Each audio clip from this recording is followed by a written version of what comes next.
Allahabad high court ने गंभीर लापरवाही का मामला सामने आने पर उत्तर प्रदेश सरकार को एक बार फिर से कड़ी फटकार लगाई है। अदालत ने उस अपील को खारिज किया जो सरकार ने ऐसे व्यक्ति के खिलाफ दाखिल की थी जिसकी पहले से ही मृत्यु हो चुकी है और उसके कानूनी वारिसों को पक्षकार भी नहीं बनाया गया। जस्टिस संदीप ने कहा कि राज्य की ओर से अपील दाखिल करने में घोर लापरवाही बरती गई और केवल यह कहकर देरी को माफ नहीं किया जा सकता कि अपील दाखिल करने की अनुमति देरी से मिली। अदालत ने टिप्पणी की कि दाखिल की गई और 3 साल से अधिक समय तक उसके कानूनी वारिसों को रिकॉर्ड नहीं लाया गया। राज्य की ओर से मृत प्रतिवादी के खिलाफ अपील दाखिल की गई और 3 साल से अधिक समय तक उसके कानूनी वारिसों को रिकॉर्ड पर नहीं लाया गया, जबकि इसकी जानकारी थी।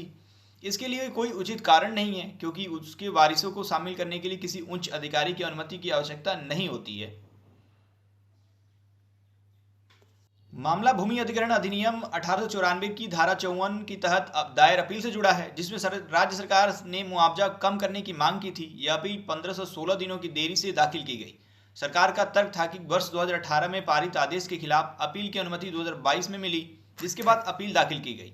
साथ ही यह भी कहा गया कि 2025 के बाद समाप्ति के आवेदन आने के बाद ही उन्हें प्रतिवादी की मृत्यु की जानकारी हुई।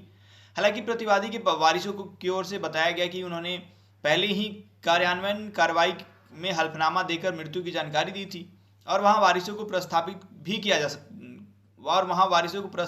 किया जा चुका था। इसके बावजूद राज्य ने हाईकोर्ट में उन्हें पक्षकार नहीं बनाया। हाईकोर्ट ने पाया कि राज्य को प्रतिवादी की मृत्यु की जानकारी होने के बावजूद उसने आवश्यक कदम नहीं उठाए। अदालत ने कहा कि ऐसे में अपील मृत व्यक्ति के खिलाफ दायर होने के कारण कानूनी रूप से शून्य है, यानी नॉन एस्ट है।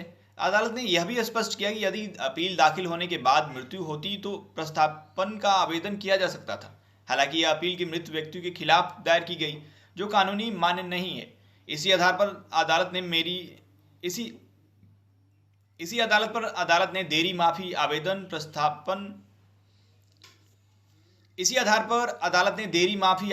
प्रतिस्थापन आवेदन और अपील सभी खारिज कर दिए। आप देख रहे हैं द कॉलमिस्ट फोरम, मैं हूं आपके साथ अभिषेक।